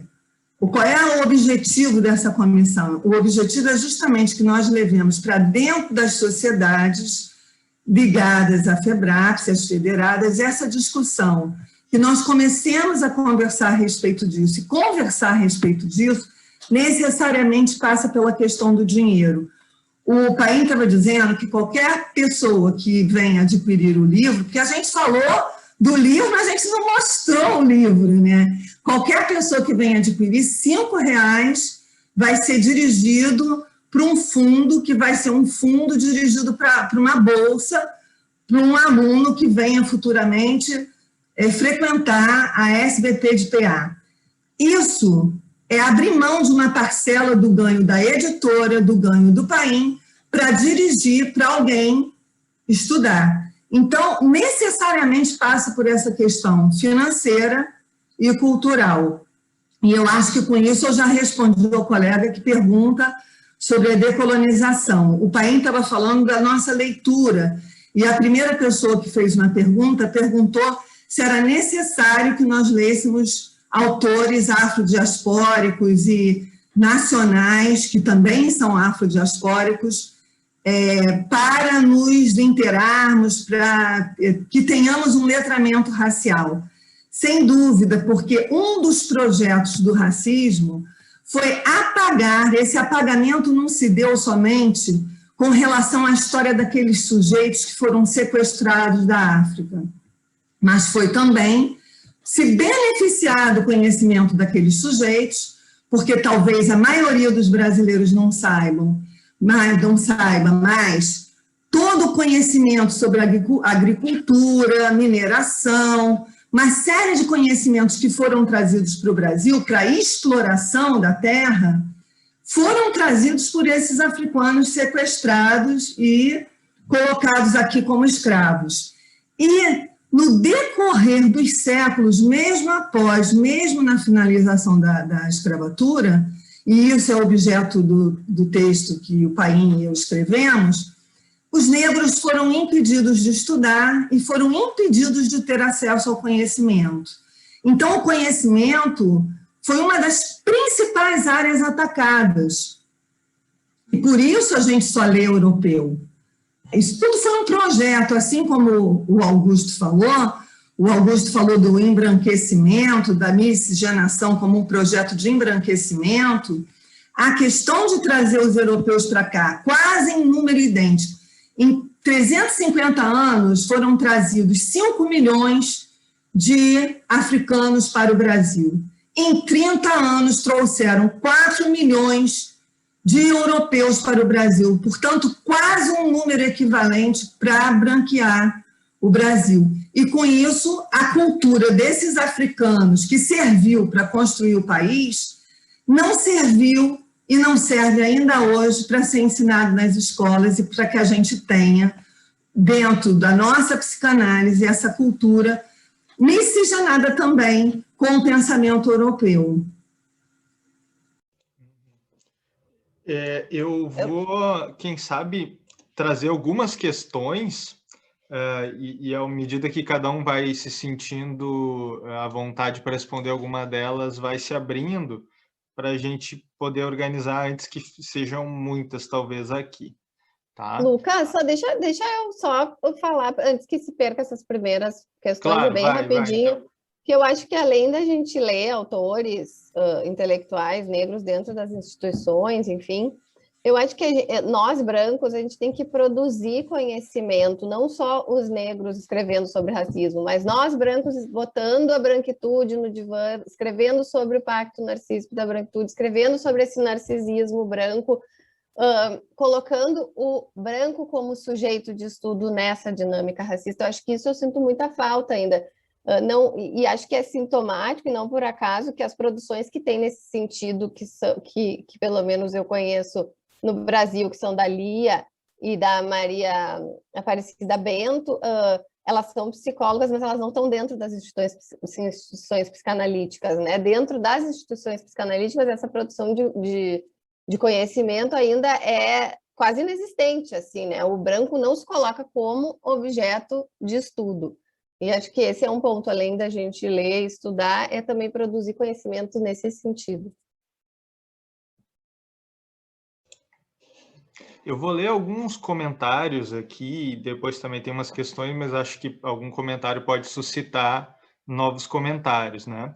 O Ismael Salaberry disse: hoje tivemos mais uma cena no Rio de Janeiro, mascarada de operação militar pela mídia, que levou à morte de pelo menos 25 pessoas, quase todas negras, pelo que tem aparecido em algumas páginas militantes. E tendo em vista essa dimensão de destruição real e constante da vida negra de forma mais radical, o que vocês pensam do papel da psicanálise implicada nesse cenário? A Lucy Claire já tinha questionado sobre o tema do racismo nas sociedades psicanalíticas de pertencimento de cada um, né? E que falasse mais sobre as possibilidades de ações reparadoras. Também mencionou a questão de como é que todos veriam a questão da adoção interracial. A Anne Marlise também fez uma questão ligada às instituições, né?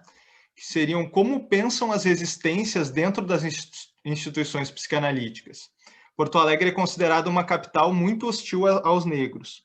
Das instituições de Porto Alegre, seria mais difícil dar acesso à formação analítica do que em cidades brasileiras menos hostis? Pergunta ela. E perguntou, a Marta Miller também pontuou a questão racista em Porto Alegre, né? E, bom, aí tem mais uma pergunta que eu pulei um pouquinho, que era da Eliane Nogueira, mas eu vou deixar para depois, porque é muita coisa, depois eu volto para a Eliane.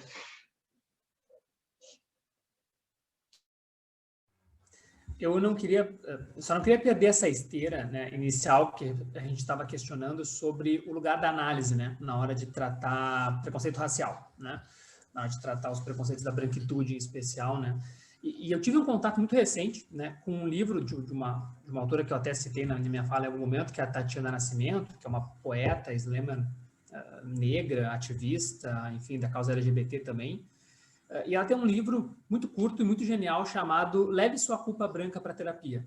É um livro que eu tive acesso graças a uma amiga chamada Paula Goldmeier, inclusive, um box da N1 Edições. Enfim, o que eu queria trazer, que eu acho importante, é que quando ela fala dessa culpa, né, ela diz que também, então a culpa branca, né, acerca do racismo, ela é um primeiro passo. Mas ela diz que, paradoxalmente, é um passo congelante, né? Porque ela diz que a culpa ela é um produto da nossa cultura colonial cristã, judaico-cristã, né? E que a culpa ela pede perdão, ela pede uma expiação do pecado, né? e que essa culpa não produz nada, né? Essa culpa endereçada ao negro faz um processo paradoxal de responsabilizar o negro pelo preconceito do branco, né? De devolver a ele, então, através de um pedido de desculpa, um pedido de expiação do pecado, que ele possa, então, ser eximado desse peso, né? Ou seja, a culpa por si só, ela também está a serviço como mais uma manobra da supremacia racial, da supremacia branca, né? E ela diz, né, o objetivo dela, então, com esse escrito não deixe que a culpa te paralise, né? Não leve essa culpa de volta ao negro como um relato de quantas cenas racistas tu presenciou ou tu foi até protagonista. Leve essa culpa para um espaço de terapia, né? Ela até faz uma equivalência com outros espaços possíveis de discussão, né? Mas para nós aqui, uma que mais interessa seria o divã, seria a análise. A proposta dela é essa, né? Faça alguma coisa, elabore de um jeito ativo, né? Porque enquanto o branco fica paralisado pela sua culpa e o seu sofrimento depressivo, a gente poderia pensar, quem tem que seguir fazendo movimentos ativos acaba por ser o negro, né? Que tem que ir lá, então, espiar culpa, que tem que escutá-lo, que tem que poder dar uma palavra de acalento e oferecer um colo. Ou seja, a gente nada mais faz do que, paradoxalmente, fazer valer o preconceito que já está dominando, né?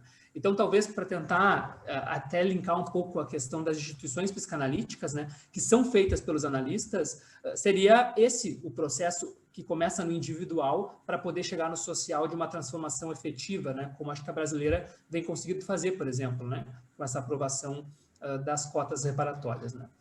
Mais ou menos por aí. Eu vou falar rapidamente, quero seguir ouvindo aí a Vânia, o Augusto e a Rafaela. Eu vou pontuar o que eu acho bem importante, volto às questões das instituições psicanalíticas, porque eu acho que é um dos grandes focos do livro, das nossas proposições.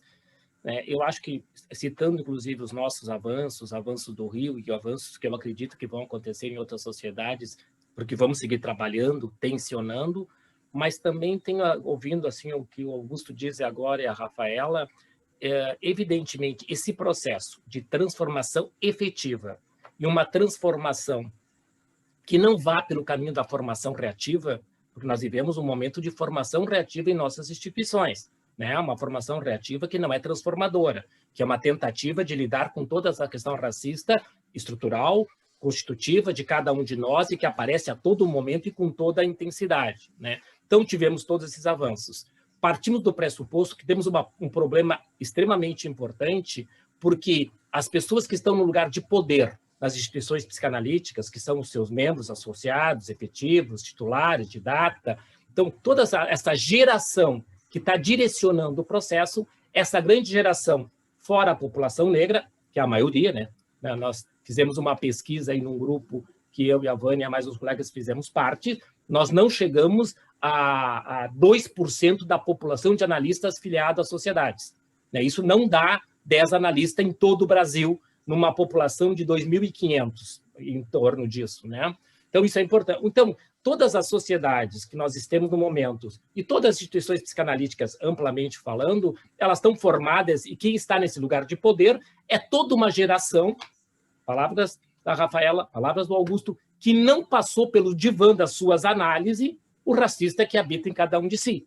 Então, isso nunca foi trabalhado e transformado. Então, isso segue dentro, e nós sabemos que o comportamental, que é externo, nos dá algumas referências. Mas esse trabalho de poder analisar todas as suas condutas racistas, que passa pela linguagem, por várias questões, esse é um processo que, evidentemente, vai exigir muito esforço. Mas a minha expectativa mais contundente, quando eu dizia da Rafaela e do Augusto em relação à psicanálise como um todo, eu acho que eles representam a possibilidade de transformações efetivas nessas questões raciais na psicanálise brasileira e nos psicanalistas brasileiros. Para que a gente possa sair desse lugar efetivamente, a médio e a longo prazo, essa geração que está podendo trabalhar dentro de si todo o contingente racista, histórico, transgeracional, etc., é que vai marcar as diferenças. Nesse sentido, nós, nas instituições, no atual contexto, temos avançado, como falamos, mas é um trabalho difícil. As resistências ao processo de transformação é sempre muito intensa, né? Uma das maiores resistências que eu encontro quando as coisas vão avançando é quando nós resolvemos discutir questões éticas quando pensamos nas questões raciais no acesso de negros. Para mim, discutir questões éticas do acesso de negros com bolsa, isso é a maior prova de uma resistência. uma resistência contra o processo. A questão ética é do humano, ninguém é ético por excelência. Nós trabalhamos, nos esforçamos para ser ético. Então, com as questões das bolsas, vamos trabalhar e as eventuais transgressões éticas, vamos trabalhar, vamos transformar, vamos fazer ajustes necessários. Agora, em defesa de uma ética, não deixarmos de fazer, não. Vai ter problemas? Claro que vai ter problemas, ninguém tem dúvida disso. O que vamos fazer é com os problemas que vão ser os efeitos transformadores disso. Claro que, evidentemente, o outro colega falou sobre a violência desse episódio no Rio de Janeiro, dramático. Eu acho que o mínimo que a psicanálise já consegue nos oferecer é uma escuta para poder conversar com a cultura desde esse lugar, do que se trata, do que estamos falando sobre isso, né, do que significa, né, psiquicamente esses processos de uma violência, de uma destrutividade absurda. Então, que nós temos que falar, que nós temos que conversar, que a psicanálise avançou na sua omissão histórica. O que a Rafaela diria, né?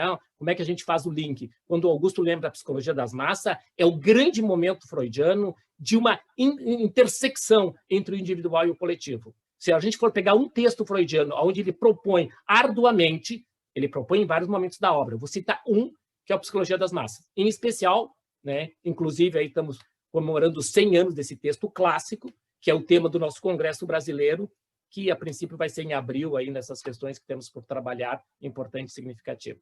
Mas passa a palavra aí para... Eu posso fazer uma parte, Taine, porque eu acho que o racismo chega nos divãs. Ele chega todos os dias, nos divãs de todos nós. O que eu acho é que, se não há escuta, ele não vai ser identificado, ou ele não vai ser... Eu acho que a gente ajuda no nosso trabalho, a gente ajuda a trazer à tona. Eu hoje mesmo estava lendo um texto de Freud, a propósito do aniversário dele, 165 anos, e da qualidade do pensamento dele. Então, eu estava lendo um trecho das novas conferências introdutórias, que ele está falando do recalque e do sintoma. E eu estava pensando... É com isso que a gente trabalha com sintoma e com esse descortinar, esse destamponamento desse recalque para que surja o inconsciente, né? Aliás, nesse texto ele fala tudo, de inconsciente, de sexualidade, das relações pulsionais, ele fala de tudo.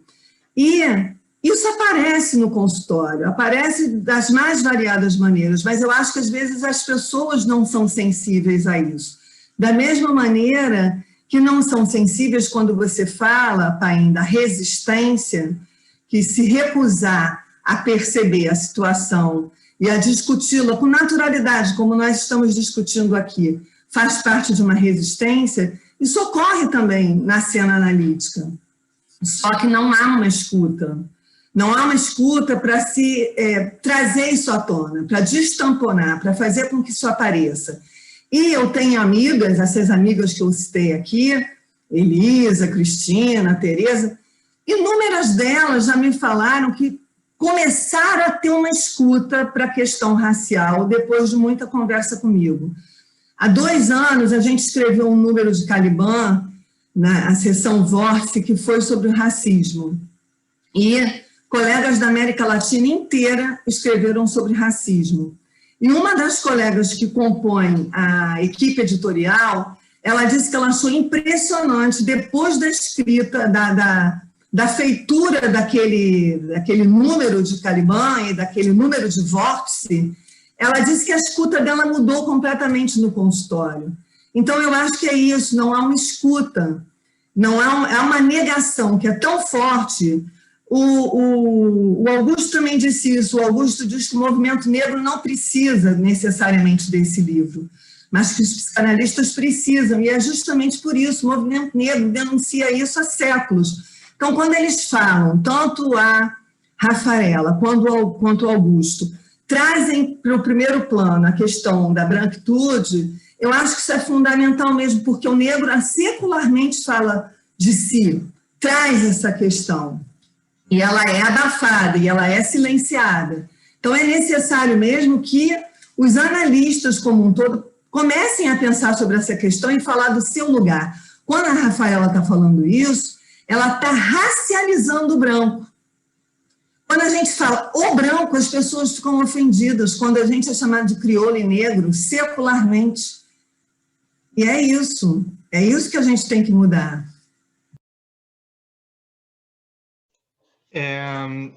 Tentar organizar um pouco algumas colocações. Primeiro eu tinha pulado a da Eliane Nogueira ali, fui indo um pouquinho de trás para frente e passei, mas eu acho que tem muita ligação com o que a Vânia falou agora, então eu vou pontuar se alguém quiser comentar mais, né?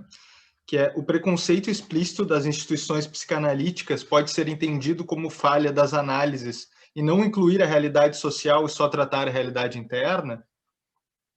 É uma questão muito pertinente. A Kátia Paim fez uma pergunta, que é: Helena Teodoro escreve no seu livro Negro e Cultura no Brasil, 1987, sobre a resistência negra como um fator de luta que permitiram também ao longo dos anos a quebra do silenciamento. No Rio Grande do Sul, por exemplo, tivemos a partir do Centro Ecumênico de Cultura Negra, SECUNE, a criação do primeiro coral negro. Do ponto de vista da psicanálise, como pensar essa posição histórica de resistência na identidade / trajetória negra que nos traz hoje para este grande questionamento atual sobre o racismo? Um pouquinho atrás tinha também uma da Juliana Lang Lima. Vocês falam da necessidade de tensionar as relações de poder para promover alguma mudança. Vânia citou também o machismo estrutural e falou sobre o capitalismo. Seria possível uma transformação sem que se mexa na forma como nos relacionamos com o capital? E agora vem mais um monte de perguntas. A gente combinou que o limite é às 10 da noite, às 22 horas. Se for possível, a gente lê as próximas, senão vamos indo. Passo a palavra novamente. Eu vou falar rápido aí para os colegas poderem falar. Vou dizer para vocês aí que a Kátia Paim é minha sobrinha, né? Ela mora em Maputo, na África. Ela é uma pioneira, né? Eu sou um pouco retardatário ou retardado, talvez. Vamos deixar interrogado aí nessas questões, né? Mas tem uma família de negros pioneiros. Meu irmão mais velho, do qual ela é filha, ela tem todo um trabalho importante, significativo nessas questões. Depois foi morar na África e mora até hoje, né, em Maputo, né? E então o que a Kátia diz, eu acho que é importante. Assim, a Kátia também tem uma militância que ela tinha em Porto Alegre quando ela morava aqui no Sul, né? Conhece a realidade gaúcha. A Vânia, acho que citou e em algum momento nos perguntou, sim, nós somos maioria aqui, somos em torno, acho que 16, 17% da população, né? Então tem toda essa equação com seus diferenciais e, evidentemente, isso faz também que a segregação racial seja muito mais intensa e muito mais significativa em todas as esferas que a gente possa imaginar, né? E tem uma questão também que a Eliane traz, assim, sobre toda essa problemática que é o grande foco, voltamos a falar de novo, e que temos que poder seguir trabalhando,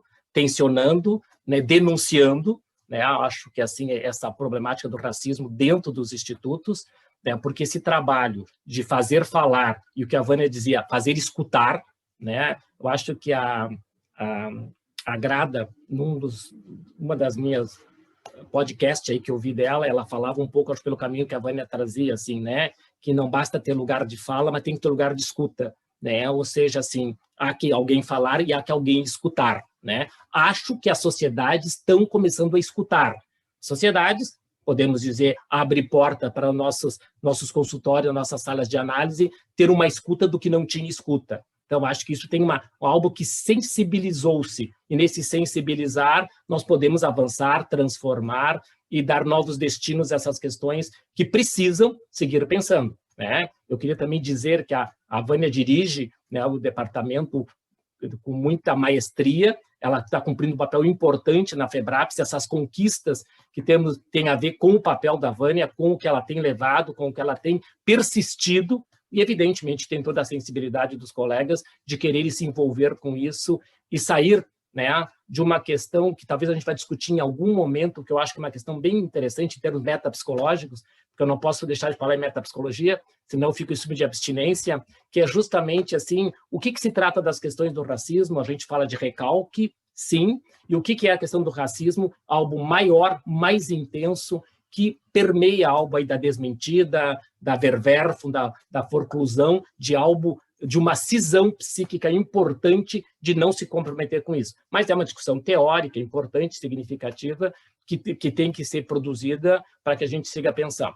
Mas eu passo a palavra para os colegas poderem seguir pensando.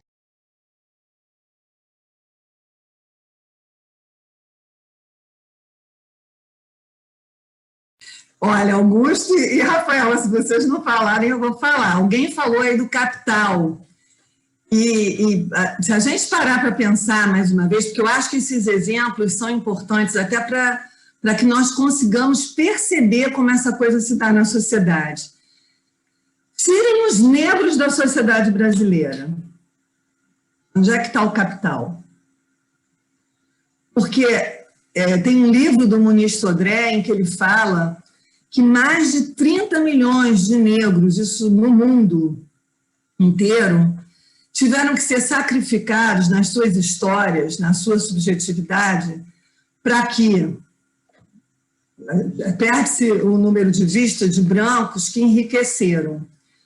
E, recentemente, eu aprendi uma coisa com a Lia Weiner-Schuckmann, que a gente está cansado de saber, mas que a gente não para pensar.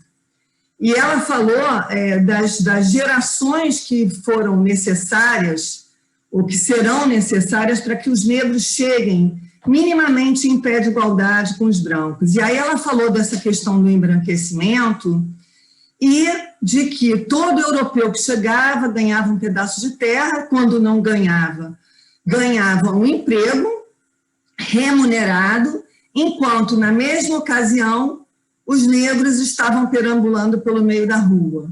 E aí ela vai falar de quantas gerações foi se depauperando para que os brancos enriquecessem. Quer dizer, nesse processo, os negros continuaram trabalhando, semi-escravizados, para que os brancos enriquecessem. Então, ela vira e fala que para ela chegar no lugar que ela chegou, ela é uma professora universitária aí do sul do país, ela diz que ela estudou, que ela trabalhou, que ela se esforçou, mas que ela teve o pai, como teve o Augusto, que ela teve um background familiar de uma casa que ela ganhou, que ela recebeu, quer dizer, a casa onde ela morava, que era uma casa própria, para que ela pudesse estudar e ser concursada e passar no concurso. E que é completamente diferente do que acontece com a população negra. A população negra não trabalha para acumular. O que ela ganha, ela gasta no mesmo mês, naquele instante, comprando comida, comprando vestimenta, e às vezes mal e porcamente comendo. Isso com raríssimas exceções. Então, essa é a história do capital. O capital, para ser acumulado, ele precisou de braços negros e ainda precisa hoje. Muitos de nós, muitas famílias para trabalharem, tem mulheres negras, homens negros servindo de chofer, de empregada doméstica, de lavadeira, de passadeira, de cozinheira. Isso para não falar as tantas outras funções que os negros ainda hoje ocupam para o enriquecimento dos brancos. Então, quando se fala de capital, é dessa equação que a gente está falando. Uns trabalham para morrer quase de fome, e outros trabalham para manter a sua própria vida, para manter as suas heranças, para manter a vida dos filhos que virão. É essa a economia brasileira, falando a grosso modo, né?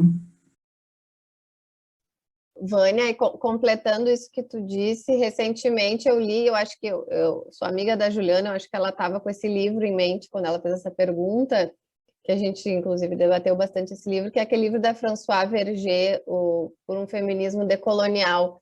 E eu, mulher branca, lendo aquele livro, eu tive uma crise depois, eu passei dias debatendo com a Juliana, porque daí a gente vai se dando conta quanto a gente é peça dessa engrenagem, assim, desse capitalismo selvagem, que submete principalmente a mulher negra, que no livro fala uma parte que me marcou muito, é a mulher negra que abre e que fecha a cidade, né, para a mulher branca fazer o pilates e encontrar tudo bonitinho e limpinho na rua.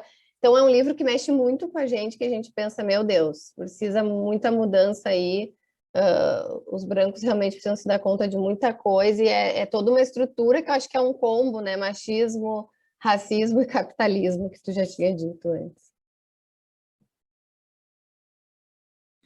Você disse isso rapidinho, só para dizer uma coisa, as mulheres negras precisam desses trabalhos, mas elas precisam ser bem remuneradas e tratadas como nós, como seres humanos.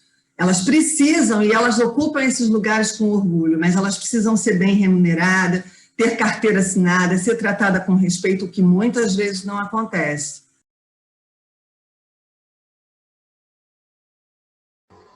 Eu só queria me aventurar aqui muito rapidamente a tentar responder a pergunta mais endogâmica feita até então, que é pela minha prima, né, a Kátia, porque ela pergunta qual é o papel da psicanálise, né, nos movimentos de resistências dos negros que vem surgindo e que parece que nunca desistem, né, que eu acho que me parece que é esse o punho dela, assim, da onde vem essa força, né? E a única referência que eu tenho para pensar isso é quando Freud começa a desenhar lá a partir de 20 a diferença no novo dualismo pulsional, pulsão de vida e pulsão de morte. Pulsão de vida não, né? Desculpa, aprendi com o Inácio Paim que pulsão de vida é um termo muito bobo, é pulsão sexual, porque a gente está falando de libido, estamos falando de sexualidade, né? E pulsão de vida é coisa de monismo pulsional, mas as críticas ficam para outro momento, né? O que eu queria trazer é que quando Freud vai falar de Eros como libido, como essa libido sexual, eu acho que Eros é o maior testemunho da dimensão humana do ser humano, né? E eu acho que esses movimentos de resistência, de união, de montar um coral, de fazer um evento que tenha como embasamento a união das pessoas por uma causa, por uma luta, por uma discussão, não tem nada mais humano do que isso, né? Eu acho que quando o negro consegue encontrar dentro de si essa força, a gente está falando de uma união de um lugar, de um grupo, de uma classe excluída, que é justamente através desse conjunto que eles garantem a própria sobrevivência, né? Mesmo excluídos, mesmo à margem, não é por isso que eles vão deixar de poder se unir, porque essa é a união que garante a sobrevivência, né? E acho que, como tudo, né, essa sobrevivência, essa união, elas acabam denunciando, né, para toda a hegemonia branca aquilo que lhes falta, né, que é o caráter mais humano do ser humano, né?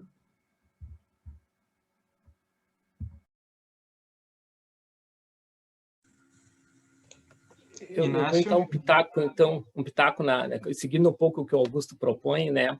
E que acho que sim, a importância dessa resistência, e evidentemente, se esse Eros, essa força libidinal importante que essa população negra aprendeu desde sempre a ter que desenvolver nos seus ápices, isso também permite que eles possam domar a força indomável da pulsão de morte e sequestrar essa pulsão de morte a seu favor, né, que faz com que então possa trabalhar, produzir, resistir e trabalhar por transformação. Evidentemente, acho que é o que a Vânia diz, trabalhar com dignidade, bem remunerado, etc., poder também avançar nos vários espaços aí que a gente conhece e sabe que a população negra passa a avançar e a importância, né?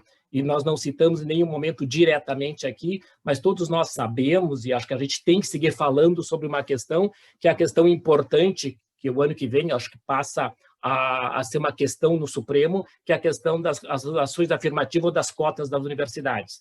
Todos nós sabemos a diferença que fez na universidade. Na terça-feira eu estava numa atividade na Unicinos, ainda discutimos sobre isso. A Unicinos é uma universidade privada aqui, mas discutimos a questão das ações afirmativas, a importância e quanto o cenário das universidades mudaram e a produção, porque o que nós temos de maior produção de autores intelectuais negros na questão, inclusive, do racismo, etc., advém do ambiente universitário, ainda, né?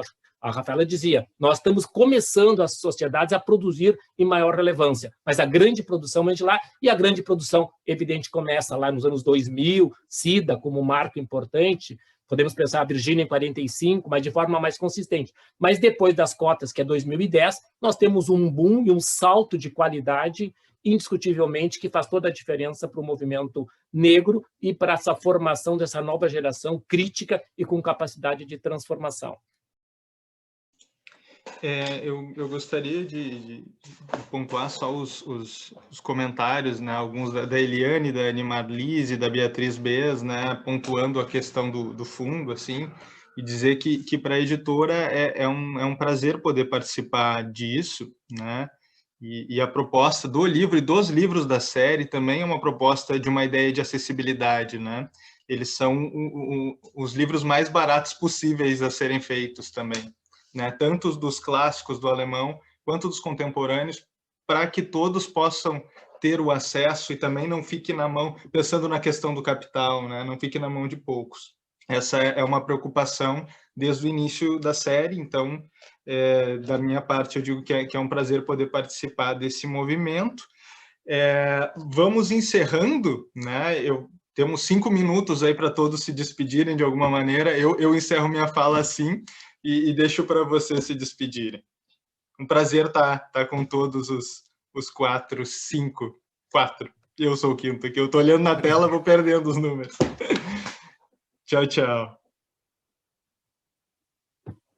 Vânia, com a palavra para se despedir. Bem, eu agradeço a você por ter patrocinado, né? Por ter conseguido fazer com que o livro saísse. É uma ação antirracista, quando você coloca isso no rol aí dos livros que você edita. Agradeço o Inácio pela parceria, pelo convite. Muito bacana estar junto, a Rafaela, o Augusto. Eu acho que eu conheci o Augusto no Congresso de Fortaleza, mas ele está completamente diferente. O Augusto assistiu uma mesa que eu estava apresentando trabalho. Então, eu agradeço aí os comentários de vocês também. Eu também aprendi com os dois hoje. Muito obrigada. Rafaela. Olha, eu só tenho a agradecer também esse privilégio de estar aqui. Estava com saudade do Inácio, coisa boa te ver. Espero que a gente se veja presencialmente logo. Eu tenho muita vontade de conhecer a Vânia também, presencialmente para o Rio de Janeiro, lá. Tomara que a gente possa fazer isso logo. Mas só queria acabar dizendo que eu tenho achado fundamental assim, que essas ações afirmativas ocorram, porque eu acho que a psicanálise só tem a ganhar. Assim como a universidade ganhou muito, assim como houve uma produção de conhecimento intelectual diverso no Brasil, acho que o Brasil, nesse sentido, está num momento bom.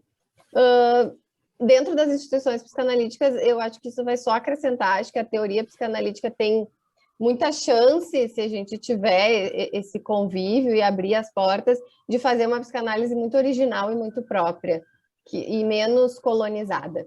Então, fica aqui o meu desejo e só agradecer ao Inácio. Muito obrigada e parabéns, Inácio. Augusto. Bem, acho que eu não tenho muitas coisas diferentes do pessoal para dizer, né? Lucas, eu queria primeiro, se me lembro bem, acho que esse teu convite veio em 2 momentos para o Inácio, né? E eu queria agradecer a tua insistência, assim, acho fundamental e nada disso estaria acontecendo se não fosse a tua editora e teu interesse, né? Queria também deixar uma mensagem para a Vânia e para a Rafaela, não desistirem, apesar da pressão superegóica que acontece, de escreverem com o Inácio, né? Conforme os anos passam, isso vai aliviando, tá? Isso é prova viva disso, literal, né? E, pai, parabéns pela realização, muito merecida, espero poder seguir produzindo contigo e ocupando espaços como esses, que são importantes a nível pessoal da nossa relação e social aí para essa causa que a gente vem, então, se aproximando, se dedicando cada vez mais. Parabéns para todos. Bom, então, encerrando aí, quero agradecer a todo mundo, meus parceiros de mesa, de escrita, e que vamos seguir escrevendo, sim. E vocês sabem que também que eu sou insistente, assim, vamos escrever, né? Então, agradecer muito a vocês. Quero fazer um agradecimento muito especial também, assim, falei do Augusto, né? Falar do Gabriel, meu filho que mora na Austrália também, que é meu personal trainer também, que fizemos atividades físicas às 5 da manhã, recomendo, né? A minha esposa, a Cláudia, que dá toda uma sustentação assim, para mim, que eu possa ter tempo para escrever, para produzir, para essas coisas todas. Então, pessoal, um grande abraço a todos. Evidentemente, como, né, o organizador do livro aí, convoco vocês a comprar, a dar de presente o livro, a divulgar, não só pelas ideias, pelas ações afirmativas que eles vão representar, mas a ideia é fazer circular o livro e o que está posto aí. E que todos nós, de alguma forma, não só eu, e vou falar em nome de meus colegas, estamos à disposição para fazer lançamentos, agora que o mundo é virtual, em qualquer lugar do continente, né? Então, fiquem à vontade para nos fazer os convites, nós vamos ficar bem felizes de participar e vamos nos organizar para não dizer não para nenhum convite. Tá, pessoal? Um grande abraço aí, um agradecimento ao Lucas e a todos vocês. Um grande abraço.